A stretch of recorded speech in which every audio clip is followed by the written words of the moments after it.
नमस्कार। ये आकाशवाणी पटना है। अब आप खालिद रशीद से प्रादेशिक समाचार सुनिए। पहले मुख्य समाचार। प्रधानमंत्री नरेंद्र मोदी ने ऑपरेशन सिंदूर में सेना के अदम्य शौर्य की सराहना की।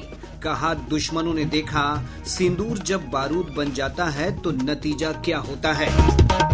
प्रधानमंत्री श्री मोदी ने बीकानेर में वीडियो कॉन्फ्रेंस के माध्यम से थावे और पीरपैंती समेत देश भर के 103 अमृत भारत रेलवे स्टेशनों का उद्घाटन किया। रिपब्लिकन पार्टी ऑफ इंडिया के प्रमुख और केंद्रीय मंत्री रामदास अठावले ने कहा, बिहार में मुख्यमंत्री का चेहरा सिर्फ नीतीश कुमार ही हैं। और प्रदेश के विभिन्न भागों में आंधी और बारिश के कारण जनजीवन प्रभावित हुआ। मौसम विभाग का पूर्वानुमान, अगले 2 दिनों तक राज्य के अधिकांश भागों में आंधी बारिश की आशंका। अब समाचार विस्तार से। प्रधानमंत्री नरेंद्र मोदी ने कहा है कि भारत ने ऑपरेशन सिंदूर से आतंकवादियों के ठिकानों को नष्ट करके पाकिस्तान को करारा जवाब दिया है। राजस्थान के बीकानेर में आज एक जनसभा को संबोधित करते हुए श्री मोदी ने कहा कि सरकार ने सशस्त्र बलों को कार्रवाई करने की पूरी छूट दी थी। इससे तीनों सेनाओं को अपने लक्ष्यों को पूरा करने में मदद मिली और पाकिस्तान को घुटने टेकने पर मजबूर होना पड़ा। श्री मोदी ने कहा कि देश के दुश्मनों ने देख लिया कि सिंदूर जब बारूद बन जाता है तो नतीजा क्या होता है। 22 तारीख के हमले के जवाब में हमने 22 मिनट में आतंकियों के 9 सबसे बड़े ठिकाने तबाह कर दिए। दुनिया ने और देश के दुश्मनों ने भी देख लिया कि जब सिंदूर बारूद बन जाता है तो नतीजा क्या होता है। प्रधानमंत्री ने आतंकवाद से निपटने के लिए 3 सूत्रों का भी जिक्र किया। पहला, भारत पर आतंकी हमला हुआ तो करारा जवाब मिलेगा। समय और तरीका हमारी सेना तय करेगी। ऑपरेशन सिंदूर ने आतंकवाद से निपटने के 3 सूत्र तय कर दिए हैं। पहला, भारत पर आतंकी हमला हुआ तो करारा जवाब मिलेगा। समय हमारी सेनाएं तय करेगी, तरीका भी हमारी सेनाएं तय करेगी और शर्तें भी हमारी होगी। दूसरा, एटम बम की गीदड़ बप्तियों से भारत डरने वाला नहीं है। और तीसरा, हम आतंक के आकाओं और आतंकी सरपरस्त सरकार को अलग अलग नहीं देंगे, उन्हें एक ही मानेंगे। श्री मोदी ने कहा कि भारत ने साफ कर दिया है कि पाकिस्तान को हर आतंकी हमले की भारी कीमत चुकानी पड़ेगी। श्री मोदी ने कहा कि पाकिस्तान के साथ न तो व्यापार होगा और न ही बातचीत होगी, और बातचीत सिर्फ पाकिस्तान अधिकृत कश्मीर पर केंद्रित होगी।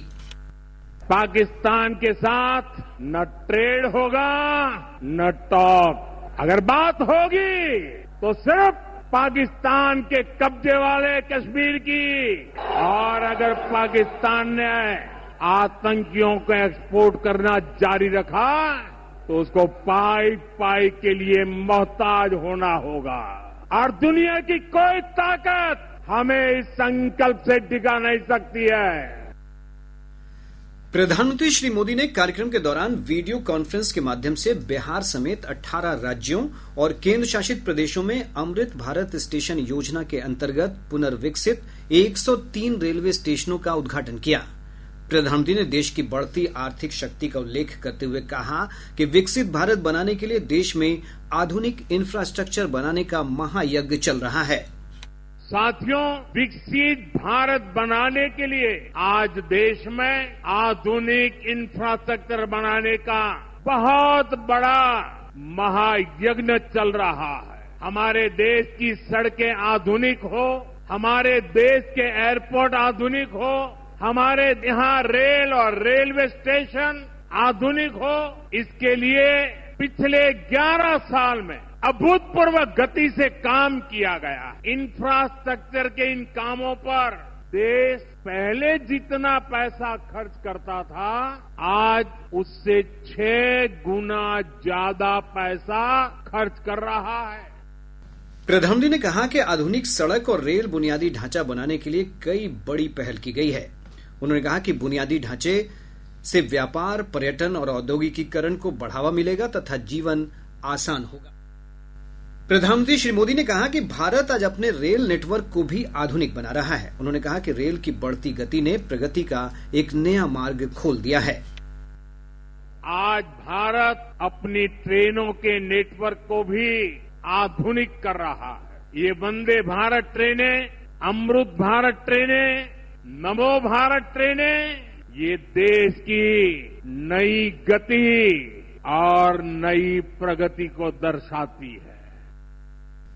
आज जिन स्टेशनों का उद्घाटन हुआ है उनमें भागलपुर जिले का पीरपैंती और गोपालगंज जिले का थावे जंक्शन शामिल है।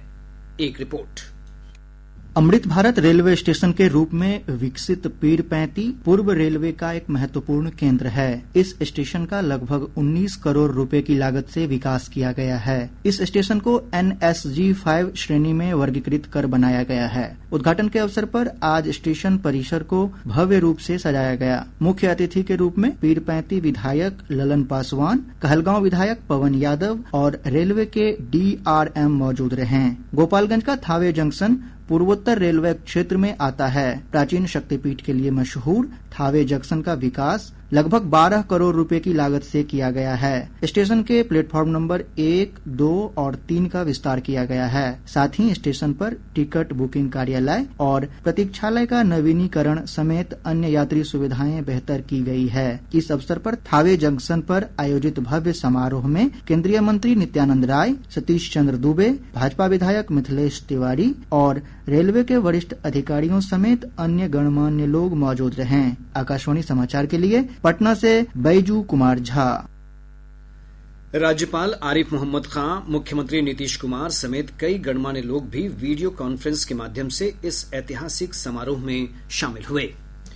इस बीच पूर्व मध्य रेल के मुख्य जनसंपर्क अधिकारी सरस्वती चंद्र ने बताया कि आने वाले दिनों में कई और स्टेशन का पुनर्विकास किया जाएगा और जैसे जैसे और भी स्टेशन सामने आएंगे, बिहार के कुल 98 स्टेशन इसके लिए चयनित हैं जिन पर काम चल रहा है। जैसे ही और स्टेशनों की प्रगति होगी और स्टेशन उद्घाटित किए जाएंगे, एक बहुत बेहतर अनुभव यात्रियों को संपूर्ण रूप में मिलेगा। रेल मंत्री अश्विनी वैष्णव कल जमालपुर रेल इंजन कारखाना परिसर में 78 करोड़ रुपए से अधिक की लागत वाले वैगन POH स्थल की आधारशिला रखेंगे। इस भवन के बनने के बाद रेल कारखाने की वैगन मरम्मत की क्षमता बढ़ जाएगी। प्रादेशिक समाचार आप आकाशवाणी पटना से सुन रहे हैं। ताजा समाचारों के लिए आप हमारे एक्स हैंडल AIR_News_ पर जा सकते हैं। आतंकवाद के खिलाफ भारत का रुख स्पष्ट करने के लिए गठित बहुदलीय प्रतिनिधिमंडल विभिन्न देशों की यात्रा कर रहा है। ऐसा ही एक दल जदयू सांसद संजय कुमार झा के नेतृत्व में जापान पहुंचा। प्रतिनिधिमंडल ने जापान के विदेश मंत्री ताकेशी इवाया से मुलाकात की। जदयू सांसद श्री झा ने कहा कि हम लोगों ने भारत की बात बहुत मजबूती से रखी है। उन्होंने बताया कि जापानी प्रतिनिधि ने आतंकवाद के खिलाफ भारत के रुख की सराहना की है। हम लोगों ने जो इंडिया का केस है, जो बात है, बड़ी मजबूती से रखा और उन्होंने अप्रिशिएट किया इसको। और दो इम्पोर्टेंट बात उन्होंने जो कहा, एक तो कहा कि टेररिज्म के खिलाफ बिल्कुल एक्शन होना चाहिए, ये खत्म होना चाहिए। और दूसरा उन्होंने कहा कि जो इस घटना के बाद जो इंडिया ने इसको अप्रिशिएट किया, जो रिस्ट्रेंट शो किया, जिस हिसाब से बिहेव किया और रिस्ट्रेंट शो किया, उसको उन्होंने अप्रिशिएट किया और उन्होंने हर एक तरह से आतंकवाद के खिलाफ इंडिया के स्टैंड को सपोर्ट किया। केंद्रीय मंत्री गिरिराज सिंह ने कहा है कि बिहार में डबल इंजन की सरकार लगातार विकास कार्यों को आगे बढ़ा रही है। पटना में संवाददाताओं से बातचीत करते हुए श्री सिंह ने कहा कि बिहार का विकास प्रधानमंत्री नरेंद्र मोदी का संकल्प है। प्रधानमंत्री बिहार के विकास के लिए ही उनका मानना है कि अगर पूर्वांचल के विकास के बगैर भारत का विकास नहीं, और पूर्वांचल का गेटवे है बिहार।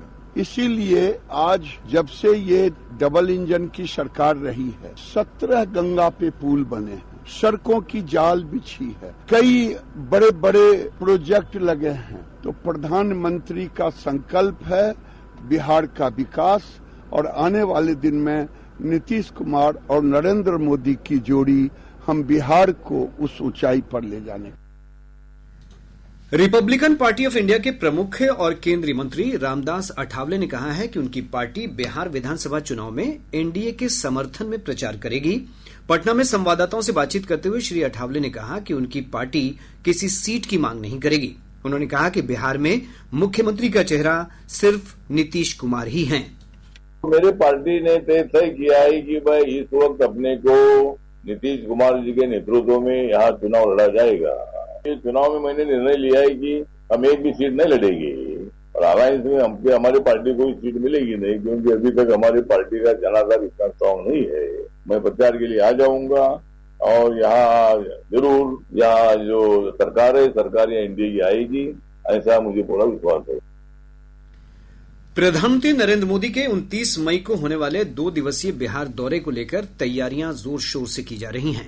प्रधानमंत्री 29 मई को पटना के जयप्रकाश नारायण हवाई अड्डे के नए टर्मिनल भवन का उद्घाटन करेंगे, जबकि 30 मई को रोहतास के बिक्रमगंज में सभा को संबोधित करेंगे। रोहतास की जिलाधिकारी उदिता सिंह ने बिक्रमगंज प्रखंड के मुरैना पंचायत में दुर्गाडीह गांव के पास प्रस्तावित कार्यक्रम की तैयारियों की समीक्षा की। उन्होंने इस दौरान कार्यक्रम स्थल पर बैरिकेडिंग और सुरक्षा व्यवस्था, मंच निर्माण, हेलीपैड निर्माण, सोशल मीडिया निगरानी समेत विभिन्न विषयों को लेकर गठित टीमों के प्रमुखों से अद्यतन जानकारी प्राप्त की।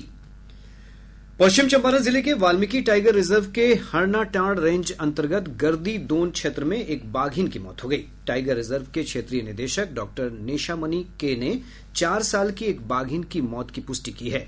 श्री नेशामणि ने स्वयं इसकी जानकारी देते हुए कहा कि प्रथम दृष्टया घटना का कारण 2 बाघों के बीच भिड़ंत प्रतीत हो रहा है। क्षेत्रीय निदेशक ने इसकी रिपोर्ट वन विभाग को भेज दी है। उन्होंने इस संबंध में विभागीय कार्रवाई भी शुरू कर दी है। राजस्व एवं भूमि सुधार मंत्री संजय सरावगी ने कहा है कि 15 जून तक राज्य में भूमिहीनों को जमीन देने के लिए चिन्हित करने का काम पूरा कर लिया जाएगा।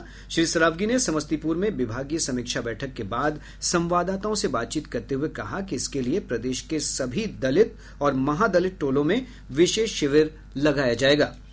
जो सुयोग्य श्रेणी के हैं, चाहे वो महादलित हो, दलित हो, अति पिछड़े हो, वो लोग अगर भूमिहीन है तो उनको सुयोग्य श्रेणी को कर देना है। और अभी डॉक्टर अम्बेडकर जी के नाम से 15 जून तक हर दलित महादलित टोला में कैंप लगाया जा रहा है माननीय मुख्यमंत्री जी के निर्देश से। प्रदेश के विभिन्न भागों में आंधी और बारिश के कारण जनजीवन पर असर पड़ा है। मौसम विभाग से प्राप्त जानकारी के अनुसार सीतामढ़ी, मधुबनी, दरभंगा, रोहतास, भभुआ और औरंगाबाद समेत राज्य के उत्तर पश्चिम और दक्षिण पश्चिम भागों में कई स्थानों पर तेज हवा के साथ बारिश दर्ज की गई। मौसम विभाग ने आज और कल भी प्रदेश के इन्हीं भागों में आंधी, बारिश और वज्रपात का अलर्ट जारी किया है। वहीं अन्य भागों में कहीं कहीं हल्की वर्षा होने की संभावना है। दरभंगा की विशेष अदालत ने अलीनगर से भाजपा विधायक मिश्री लाल यादव को न्यायिक हिरासत में जेल भेजने के आदेश दिए हैं। विधायक के खिलाफ वर्ष 2019 में मारपीट का मामला दर्ज किया गया था। और अब अंत में मुख्य समाचार एक बार फिर। प्रधानमंत्री नरेंद्र मोदी ने ऑपरेशन सिंदूर में सेना के अदम्य शौर्य की सराहना की। कहा, दुश्मनों ने देखा सिंदूर जब बारूद बन जाता है तो नतीजा क्या होता है। प्रधानमंत्री श्री मोदी ने बीकानेर में वीडियो कॉन्फ्रेंस के माध्यम से थावे और पीरपैंती समेत देश भर के 103 अमृत भारत रेलवे स्टेशनों का उद्घाटन किया। रिपब्लिकन पार्टी ऑफ इंडिया के प्रमुख और केंद्रीय मंत्री रामदास अठावले ने कहा, बिहार में मुख्यमंत्री का चेहरा सिर्फ नीतीश कुमार ही हैं। और प्रदेश के विभिन्न भागों में आंधी और बारिश के कारण जनजीवन प्रभावित हुआ। मौसम विभाग का पूर्वानुमान, अगले 2 दिनों तक राज्य के अधिकांश भागों में आंधी बारिश की आशंका। इसके साथ ही आकाशवाणी पटना से प्रसारित प्रादेशिक समाचार का ये अंक समाप्त हुआ। आकाशवाणी पटना से अगला समाचार बुलेटिन प्रातः 8:48 से प्रसारित किया जाएगा।